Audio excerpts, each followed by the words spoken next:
Welcome to Focus Today. I'm your host, Perry Atkinson. Well, today, I think you're going to be impacted by a wonderful story. It's a very incredible story. Our guest is Philip Cameron. He's authored a book called They Call Me Dad, How God Uses Unlikely to Save the Discarded. Picture there on the screen for those watching on theDove TV.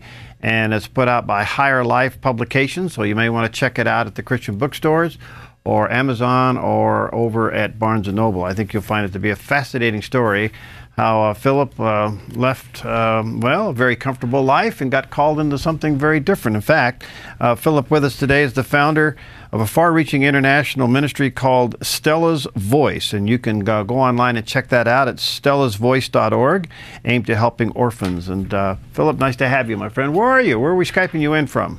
You are talking to me from Montgomery, Alabama. All right. I'm a Scotsman living in Alabama. Don't you tell me that God doesn't have a sense of humor. Well, at least we know there's somebody in Alabama. I live in the land of y'alls. Well, that includes everybody, right? Your story, Philip, is absolutely fascinating. First of all, tell us what is the ministry Stella's Voice? Stella's Voice is a ministry. We don't rescue girls. We do help them, and we have those in our care. We felt when this whole thing fell upon us, and as I said, we have no background in this thing at all, but we felt, why build a morgue at the bottom of the cliff when you can build a hospital at the top? So what we do is we go to the orphanages before these girls in Moldova. A girl is, when she turns 16, is put on the street, finished. And traffickers get them and take them around the world and use them 30 to 50 times a day until they just die. And so we feel that rather than try and chase one girl and spend bucket loads of money against traffickers that have got boatloads of money, we go and we try to preempt them from ever being destroyed by the traffickers. And they come to our houses called Stella's House. And there they receive an education. We hear the gospel, and we are having incredible success by doing this. How'd you get called to do this? Because you were a pretty comfortable American. Yes, well, I moved from Scotland. I was 37 years of age.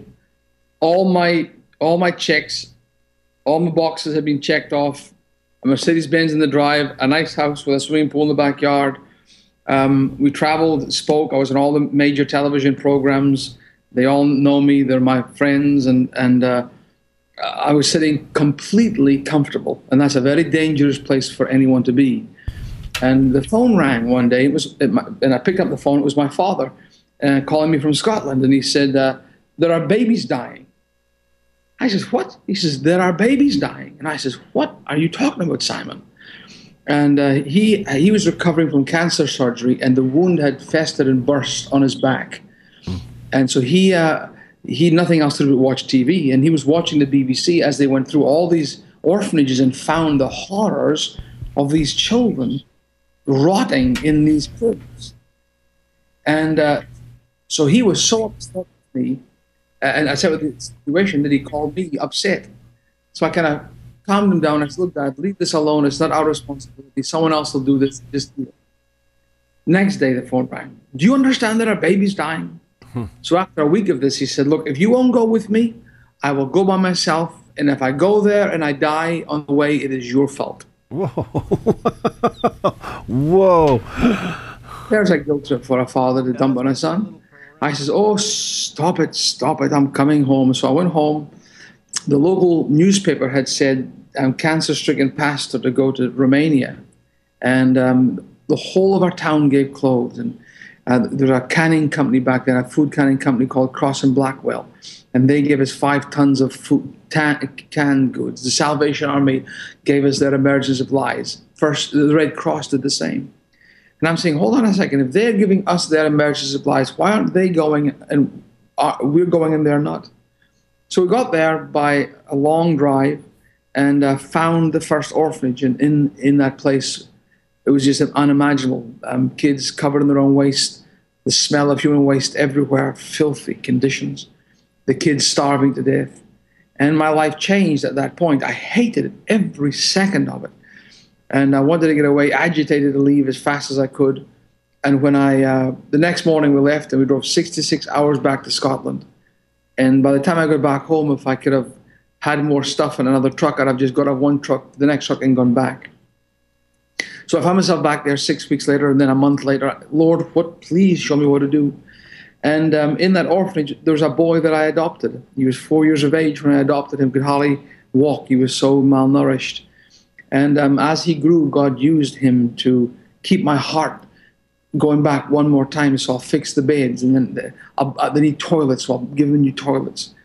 And one day my father called me.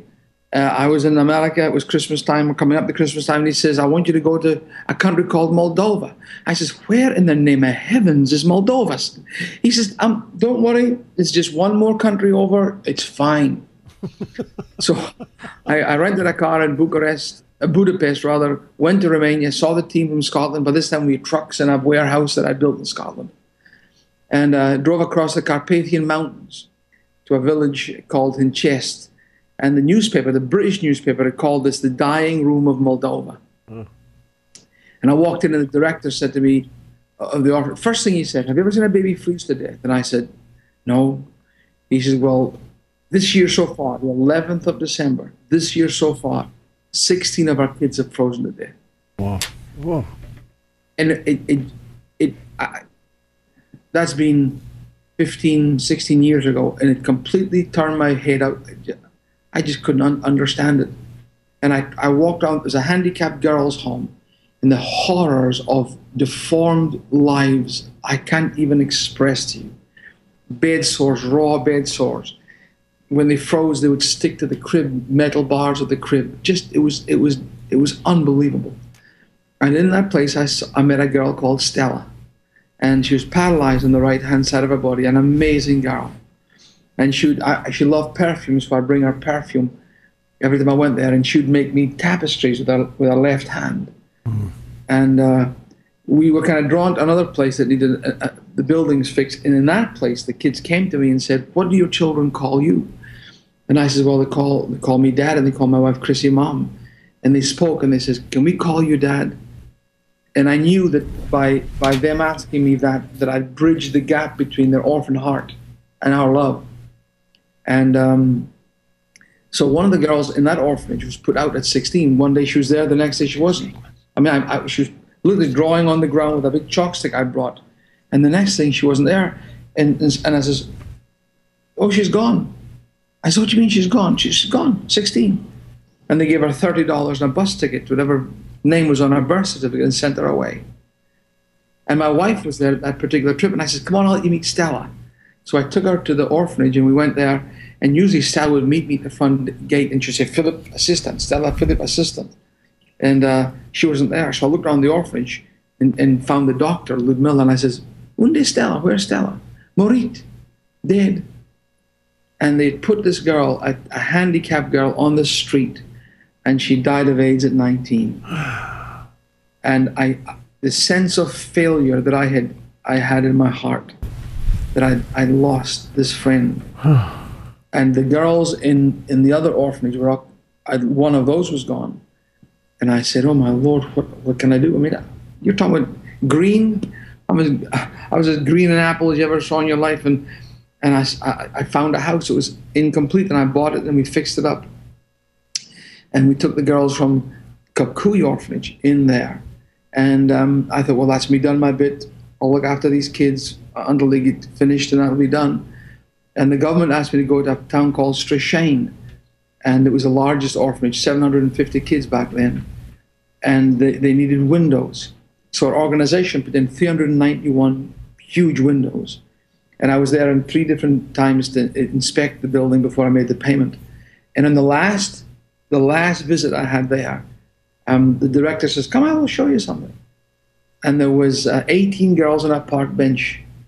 And they're all there, and they weren't very happy, I guess, to come and meet another foreigner. And he says, they all must go. And I says, what do you mean? And that was when I realized that 18 of them were about to be put on the street. And I turned to my wife, Chrissy, and I said, Chrissy, how many beds can we put in the classroom we've just added to the house? And she thought for a minute. She says, 3?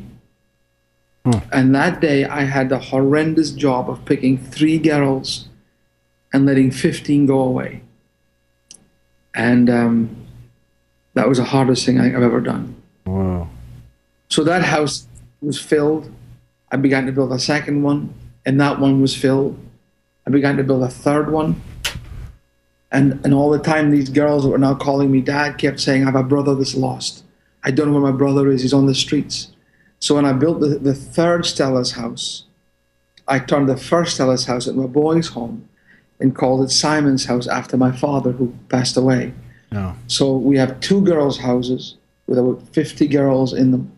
We have a boys' home with 15. We're building 2 new houses that will house 60 more. And 2 weeks ago, we signed a contract on another house that will allow the senior girls, they've got to be in school, so when they finish university, they're put on the street. There's no employment in that country. The country is the poorest in Europe. It's like Africa and Europe. So we are trying to start industry with the older girls, and by moving them out, we can take new girls in. And we are having at this moment girls come up every day to us and say, please, is there somewhere where I can stay? And as I talk to you right now, there are no beds for them. So it's a big challenge. And they call you dad. Wow.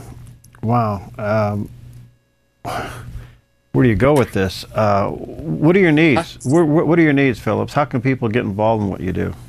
First and foremost, I need everyone to pray for us. Russia is agitating there's a part of Moldova called Transnistria, a tiny sliver of it. And it's a Russian enclave like the Crimea. And they are trying their best. Russia is agitating. They've got KGB guys in Moldova just now trying to agitate the Russian ethnic population to rise up and then give them an excuse to come in. Senator John McCain the other day said they're most concerned about Moldova because it's not part of NATO. And so that cloud hangs over the whole nation. To give you an idea, the desperation there, Europe opened its borders so that Moldovans can go without visas. Last month, 1 month, 180,000 Moldovans left the country. Wow. Philip, can I hold you over for one more segment? You got another 10, 11 minutes? Sure, I could, yes. Okay. Let me take a quick break and we'll come back. And we're talking to Philip Cameron, this fascinating story and what he's doing there. The book is entitled They Call Me Dad. And you may want to check it out at the bookstores or get it online at Amazon. We'll take a quick break. We'll be right back. Hi, I'm Paulina and I work at theDove TV. Did you know that when you support theDove TV, you have a profound impact, not only in our community, but around the world? It's your continued support that takes the inspiration and hope in the programs we produce and makes them available to the thousands of people who are watching these videos online every week. Help bring encouragement and hope to our valley and beyond by making a secure online donation today at our website, thedove.us.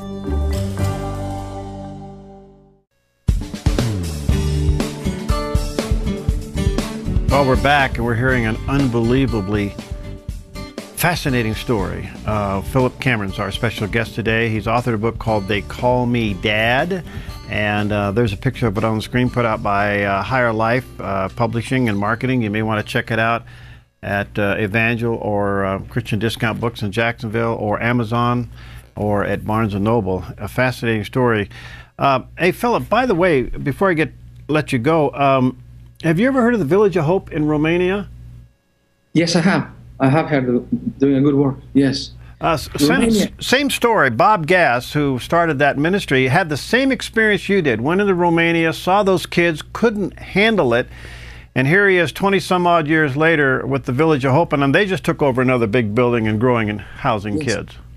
I took Bob Gass to Romania for the first time. He came with me first. Really? Yes, I introduced Bob. He came to Romania with me.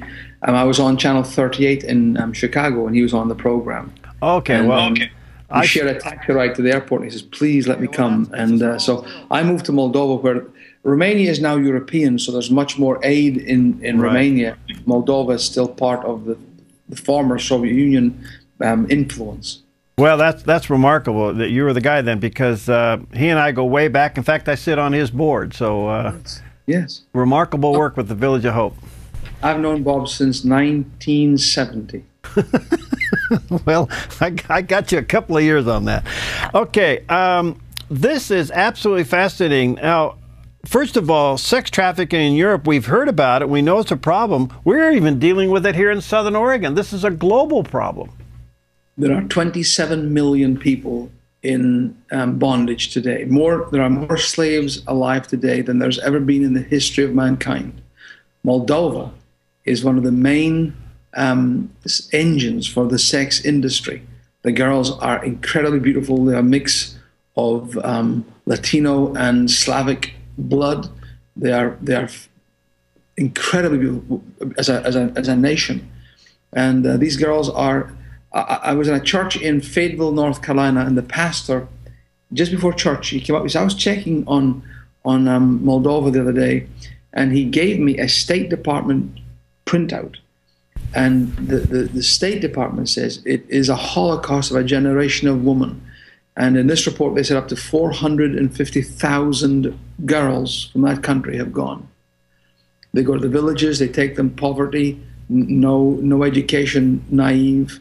And my wife and I came in, a couple of years ago, we came into Atlanta from Moldova, and the immigration officer that checked our passports, he saw it, he says, are you just from Moldova? I says, yeah, we go there all the time. He says, you won't believe this, I've just been transferred up from the Caribbean. And we intercepted a container with 38 Moldovan girls in it, shipped from Europe in a container. Oh. So these kids are up for grabs, and I don't want to end on an unhappy note. Stella's house is a miraculous place. They come, they learn English. They must go to school. So now we have lawyers that have graduated from our place. Wow. All kinds of professional folk that have gone through the school. Some are married, some have babies. They all still call me Dad. And 2 years ago, they called. I was going there, and one of the girls says, we built the most recent Stella's house, and it has a recreation room. And she says, Dad, can we have a church service by ourselves rather than going to the church in the city that we go to? I said, sure. Then they call me back. They says, if you preach the gospel, can we bring our friends? I said, yeah. So they we had the service, and over 60 of their friends came to the service, and over 50 of them came to the Lord. Whoa. So they have a church of their own called Speranza. And they tithe. Every week they give about $120 to $130 of money, and we give them bus money and lunch money, and they save that and give a tithe back to the Lord. And every Thursday they go out and they feed the homeless.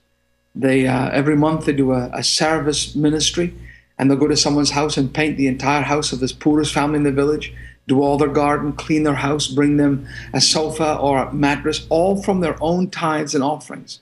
They try to give me the money, and I says, no, that's the Lord's tithe. You pray about that. And that's what they did with the money. So we have orphans with their own church giving to people that have nothing. Wow. And that lets me know that you've broken the cycle of orphans thinking and spirit in their minds. Right. So everyone watching and listening today, we could use your prayers. And we are facing tremendous obstacles with the Russian situation. Also, we've just had to buy the house. The neighbor next door to us held us up for 9 months in the courts, building our last 2 houses. Wow. And 2 weeks ago, one of our main men were over in Moldova, and she sent for him, and she says, I hate the orphans. I hate them being next door. I just hate you. She says, please buy my house. So we are in the middle of a 90-day We're in the middle of a 90-day challenge to find $400,000 to buy that house, and that'll be called Opportunity House, which will put the senior girls in there, start industry for them, but still have them available to help us. How are you younger ones? How are you able to own property without it being confiscated by the government? We are a registered organization in the country. And when we first bought property there, you couldn't do this. And we have an agent that bought the properties for us.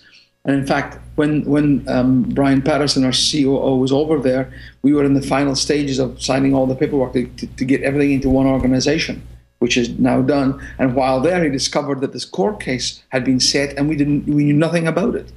And because we didn't know, historically, we didn't show up, and the court found in the favor of the complainant all the time. And he happened to find out the day before he left, and he went there. He canceled his flight, went on the Friday. This was Wednesday. He discovered. Thursday was he was meant to leave, and Friday the court case. So he went to the court. They postponed it for a month, but the woman next door saw him there and sent for him. Wow. And says, I just went out. So she sold us her house for 300,000 euros. Furniture, televisions, refrigerators. She is walking out the door. We think she's going to Europe with the money. Wow. But we don't mind, because it just gives us another opportunity to reach these kids. So your audience could please pray that the Lord meets this need in the next, about 70 days now. Okay. Let me ask you this. Russia, as you well know, put a stop to American adoptions. And I don't know if that's permanent or temporarily. Did that have an impact on what you're doing? No. I mean, Moldova has always been nigh on impossible to adopt. In fact, we were in church last night, and a lady came up and said, look, I've been trying to adopt from Moldova. And she was sobbing. She says, they just take my money, nothing's happened. The system is incredibly corrupt. And this poor woman has been trying to adopt 2 babies, and came to see, in the summertime, we take as many as 15 of these girls from Moldova, and we travel all over America and have the most amazing services you've ever seen in your life, because they sing and they do human videos and they testify.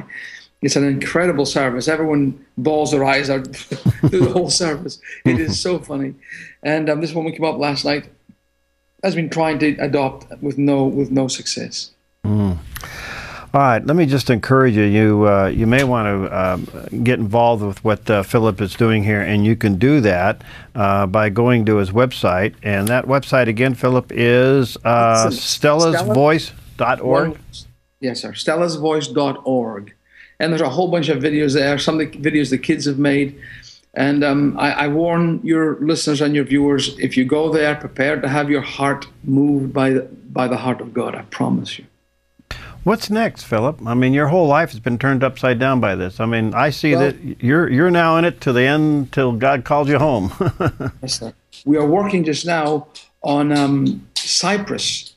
Next month, we are going to Cyprus. That's a crossroads of trafficked girls from all over Europe. They go through Cyprus. Wow. One of the girls that I did not pick that day when I chose 3 out of 18, her name was Valentina, and she ended up in Cyprus. And they took her now to China. She is a prostitute in China, has talked to us from China. And we asked her, what's the worst thing that's ever happened to you? And she says, last Christmas, they took her to this place and 95 men used her in one day. So it doesn't go away. We're hoping that we're talking to some people in Cyprus to begin there. Albania is a possibility.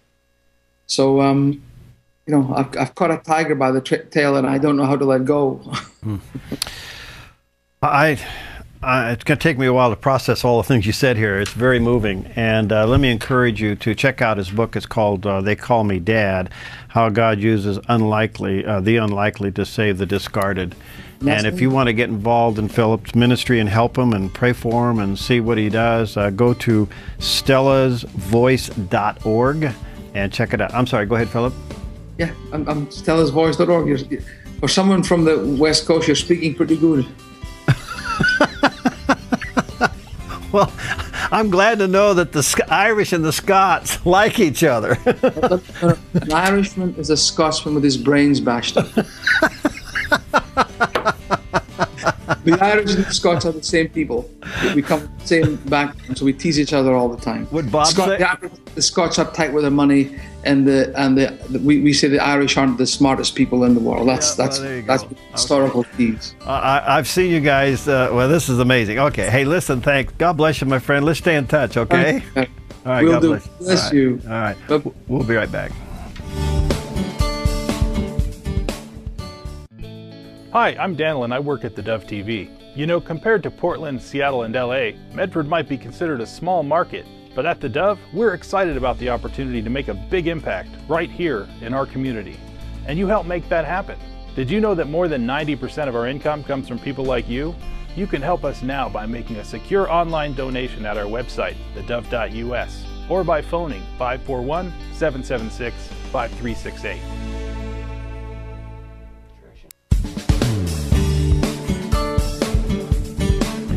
Okay, we're back and delighted to have back in the studio with us today Robin Fuller. She is a live wire. And I love her passion, love what she does. She is the executive director of the Grants Pass Pregnancy Center. She brought with her today David Allen, who has really an interesting story to share with us. Hi, how you doing? Hello. Hey, congratulations on the silver ring thing and that whole deal. That went pretty well for you. Thank you. How many did you have? Amazing. We had over 1,000 people. Crammed in a room for 800. Hello, fire marshal. Oh, that's great. Well, congratulations. Well, listen, why'd you bring David in? What do you want to share with us here? Well, you know, Sunday's Father's Day. Yeah. And David has a pretty awesome story, and he's been involved with the Pregnancy Care Center. And, you know, a lot of men aren't thinking about maybe the abortions that are in their past and the children that aren't with them. And one of the things the Pregnancy Care Center tries to do is to reach both men and women who have those abortions and to provide healing for them, to help them connect with those children that they don't have. And David has a real passion and a heart for men, and also encouraging men to get involved in our cause. Absolutely. Yeah. David, nice to have you. Thanks for coming in. Thanks. What's your story? Well, I got a girl pregnant. I was a firefighter down in the Bay Area. Get a phone call at the firehouse, and I knew her voice, and she said, David, I'm pregnant. And I said, well, what are you going to do about it? And I found that that's pretty much the way most men go. Well, what are you going to do about it? So anyhow, she told me, and I asked her, you know, do you want me to pay for it? And I did, and I went to the clinic with her, and she went inside into the examination room, and I sat in the waiting room, and a nurse opened the door and said, would you like to come in? And I did, and I viewed the whole thing. And it wasn't an earthquake, if you will, at that time. But I think most of us have things in our past where you can't get it off your mind. And Robin and I attend Parkway Christian Center, and had heard her and others from the Pregnancy Care Center speak.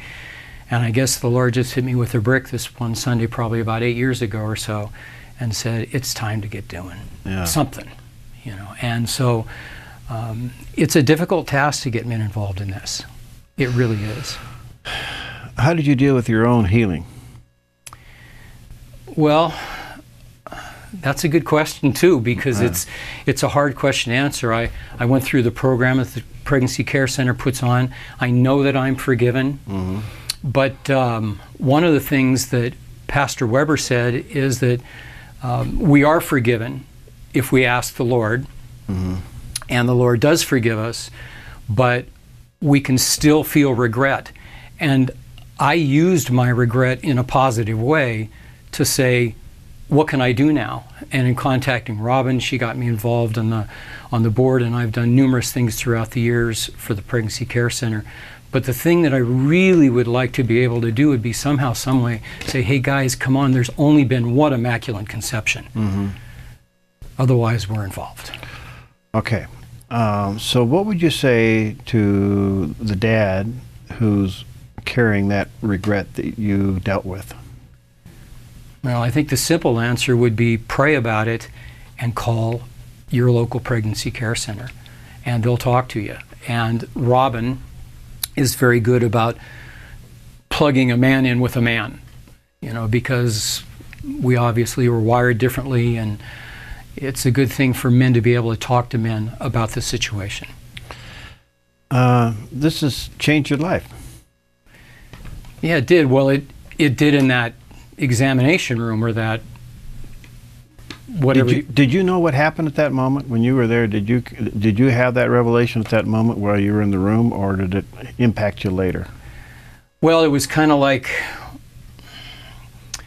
an aha event, you know, and I don't mean that in a strange or a funny way. I mean, you know, you go, wow. Yeah. Because the crazy thing was, and this is this is where it gets hard to share a story, especially with women there, because that have been through it, and so many have. It was in, the easiest way to say it probably, it was in color. Yeah. Okay. Yeah. You know what I mean? Yeah. I saw the blood go through a clear tube. Yeah. Okay. So that's pretty graphic. Pretty impacting. And that often happens when, you know, with women as well. It's not very common for a man to actually be in the room with her when the abortion takes place. But there are many stories of women as well who have seen, you know, the products of conception, you know, and it can be very damaging for many years. But I want David to be sure and talk about the feet, because I think this is one of the most awesome things that David does, and as a man, what men can do. Well, he's wearing it on his lapel. So. Yeah, and these are the actual size of the feet of a 10-week-old fetus, 10-week-old baby. And if somebody asked me, for example, the other day in the grocery store, a woman asked me, she said, "Are those feet?" And it started a conversation. So I carry, they come in a little folded up information sheet. It's very small, it's about that square, and it's pinned to it. Well, I had these on, and I took them off and just handed them to her. And then I gave her, in fact, the day I went to the Pregnancy Care Center and asked Jolisa, or I asked Robin first, but I got 3 pair, and interestingly enough, God led me to 3 people to give those away to. And that's what I do. And who knows how he uses that, you know. Wow, that's pretty powerful. But they're cute too, oh, well, Perry. They're really cute. I mean, I know what they are. So I thought, well, first of all, I wanted to commend you for wearing them, but then now you use them as a tool to witness, and then you just turn around and give them away. That's wonderful. That's wonderful. All right, we're going to run out of time here. You got some announcements and good things going on. Well, we always have all kinds of things going on. First of all, if you're a man or woman who has an abortion in your past, we have some classes starting. Okay. So right away, if you're somebody who needs help, call us. The second thing that we have going on, you know, we provide limited ultrasound in our office, and it's an amazing thing and an amazing tool to help women in crisis. We have right now a full-time salaried nurse manager position. So my amazing nurse manager has gone home to be with her children. Commend her for that. But we have a big opening right now. So last time I came on KDove, you guys are amazing. We were able to find an abstinence presenter, and I'm hoping maybe through doing this that God will lead us to the right person as well. They need a nurse manager. Ta-da! And so she's got to be ministry minded, and she's got to love what we do and passionate for the unborn. And boy. I'm sure if there's somebody now they're going to be bugged all day, and what do? Should they call you? They just need to call our office. Okay, that's the Grants Pass Pregnancy Center. Call them, and the number is? 479-6264. All right, we got a couple seconds left. We're right in the middle in the last weeks of gathering the signatures to stop taxpayer-funded abortions in the state of Oregon, and I know that we've all been working hard on that. I have a petition on my desk. Really? How's it going? Have you heard from your perspective?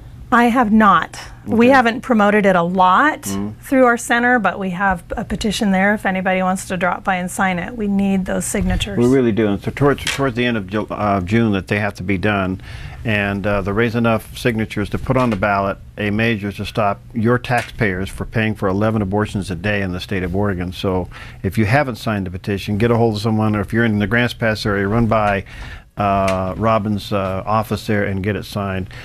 David, any last minute thoughts you can say to somebody or a dad that's struggling with this?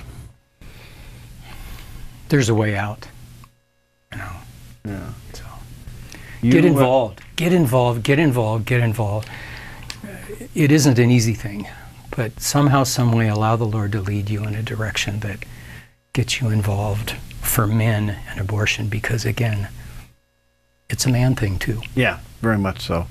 Well, thank you both for coming in. And again, if you want, it has to be an RN? Yes.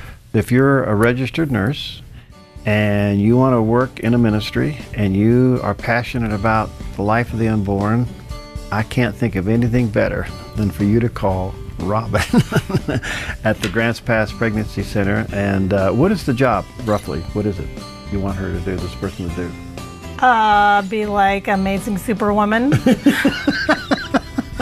Okay. Now the person will be trained in limited ultrasound and will be, supervising staff nurses and others who are performing ultrasounds and helping us maintain our accreditation. Okay. Give her a call. Thank you both. Thank you, Thank David, you. for coming in. Okay. We'll be right back. Hi, I'm Paula, and I work at theDove TV. Every day we get letters and emails from people who've been encouraged, blessed, and challenged by the programs on theDove TV. But we couldn't do it without you. Did you know that more than 90% of our income comes from people like you? You can help us continue to bring inspiration and hope to our community by making a secure online donation at our website, thedove.us, or call us at 541-776-5368. Okay, welcome back. Delighted to have in the studio with us today Pastor Pete Slusher. He's the pastor of the Central Point Community Bible Church, and we just love having this man around because he's a lot of fun. But he's also involved in a very unique ministry, and he's going to tell us how he got involved in it, and that is ministering to incarcerated dads. That's something you didn't wake up to do. You got kind of called into it. What happened? Well, again, I have a good friend of mine who actually was let go from a church. And it led to him becoming part of Returning Hearts Ministries out of the Awana program, a program designed for young children. And it came about that he was invited to go to a prison in Angola, Louisiana. Right. And there, Burl Kane, the warden, has started something that God has used tremendously. Right. There are 5,000 prisoners there, representing 20,000 children. Wow. And a high percentage of them end up going right back to prison because their dads are there. Right. Well, there are more than 1,000 believers out of that 5,000 prisoners today.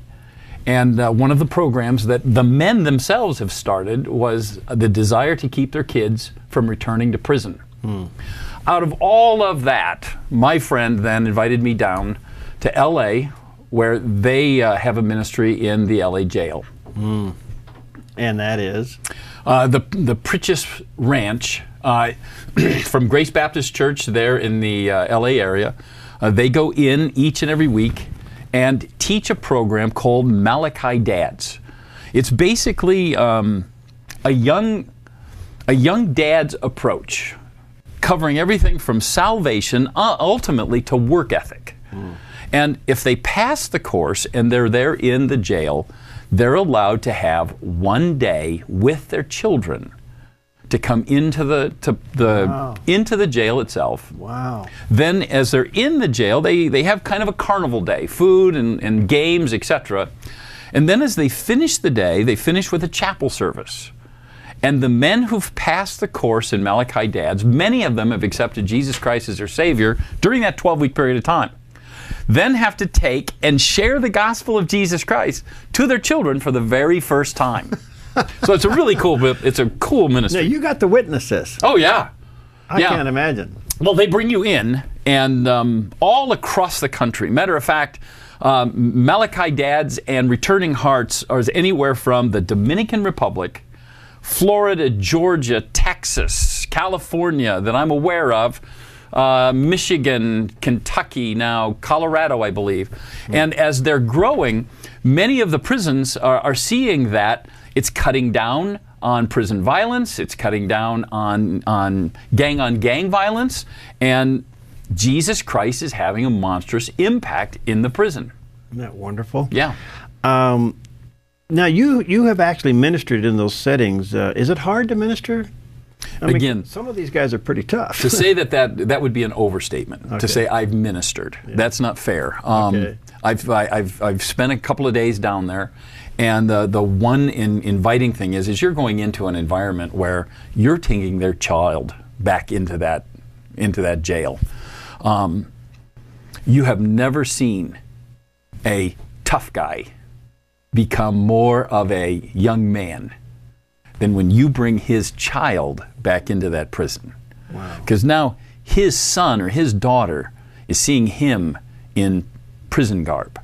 Their son or his son or daughter is seeing him in razor wire. And all of a sudden, dad is really just daddy. And you can look at them and you know that they're tough. There's no doubt about that. But yet, they're there in the arms of their son or daughter, and it's an indifferent environment. Not only that, but recognize that everyone who's been part of that ministry is a young believer. And so now, I'm not an old guy looking at a tough young man. I'm a dad who's more like an uncle to a guy who needs some advice real quick.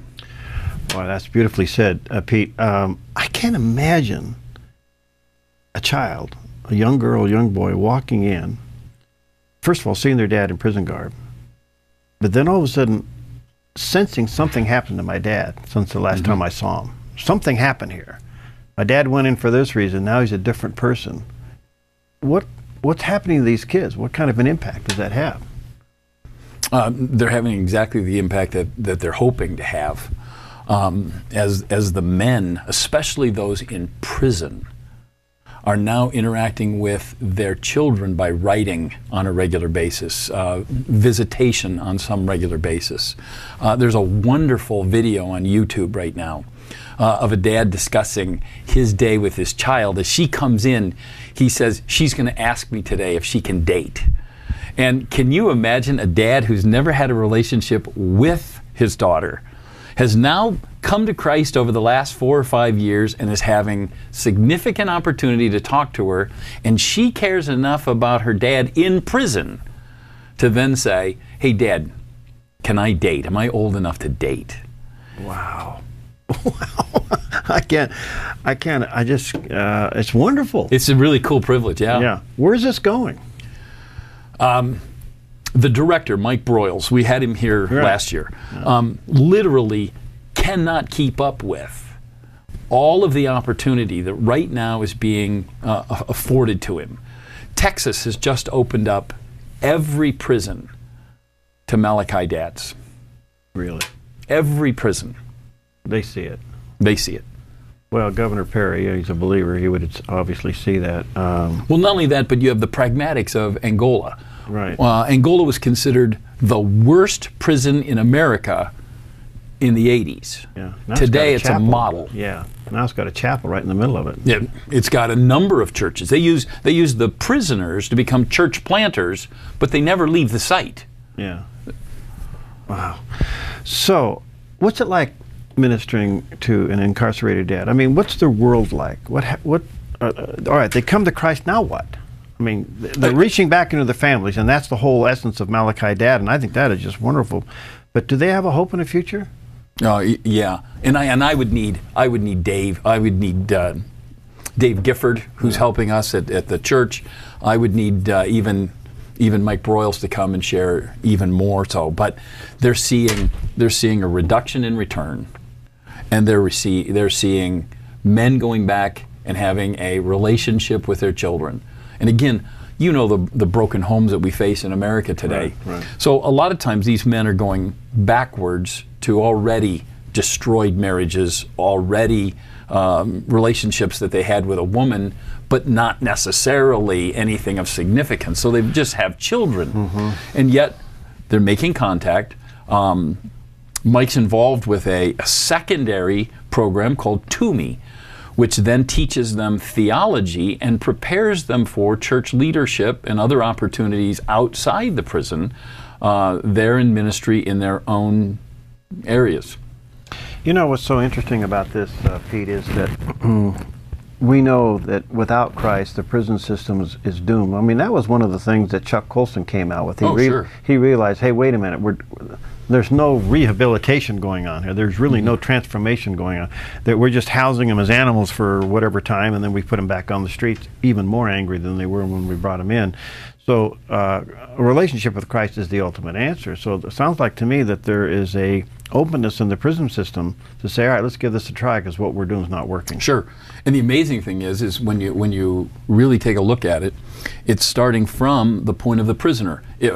In Burl Cain, the warden, as he saw transformation, he's given leadership of much of this over to the prisoners themselves. The prisoners then sought out Awana. The prisoners themselves began to write some of this material. The Southern Baptists have, I think, a study center there on the grounds where they continue on in education, bringing these guys even greater maturity in Christ. What was it like for you the first time you went in? Again, anybody who's not been in jail, you're going through one locked door after another locked door after another locked door, and where someone who works there every day may find that as a normal work environment. None of us would ever find that as a normal environment. Yeah. Was it scary? No. When you have a 10-year-old boy sitting next to you on a bus. So you were escorting the boy in. Yeah. Yeah. So is that what you guys do? You escort the child in to meet you're given a partnership. Okay. I didn't get that part. So you're the uncle. Yeah, I'm the uncle all day long. So I come in and the child and I are standing together. And the dad is on the other side of the grounds in which we're in, and they call each and every dad and child together so that they then can have a chance to meet in the middle. Wow. And so you go through anywhere from 40 to 80 men who have had a chance to see their child from the first time as they're looking 100 yards across the field. Wow. And then the union is kind of cool. Are they allowed any time alone?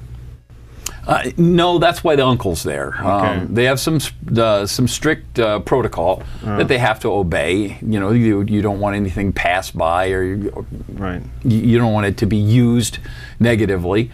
So the day is spent, we kind of try to take a back seat as much as we can and allow them as much time together as possible, and yet we have to be aware of the contact and the conversation.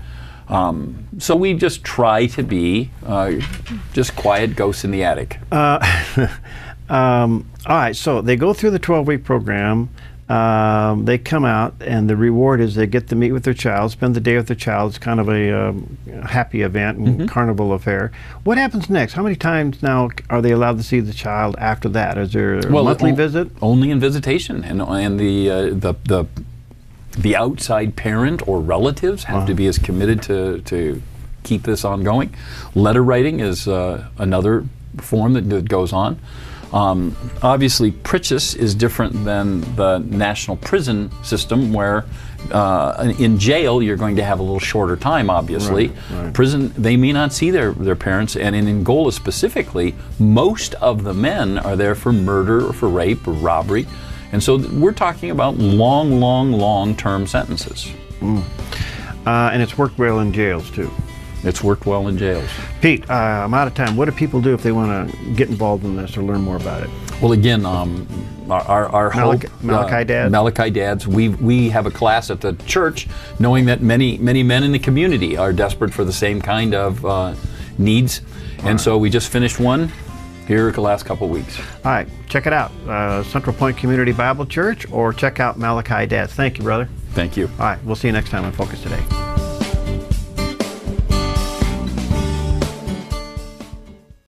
Hi, I'm Jim, and I work at theDove TV.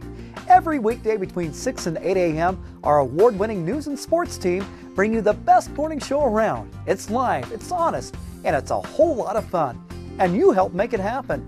Did you know that more than 90% of our income comes from people like you? You can help us continue to air local programs that share your voice by making a secure online donation at our website, thedove.us.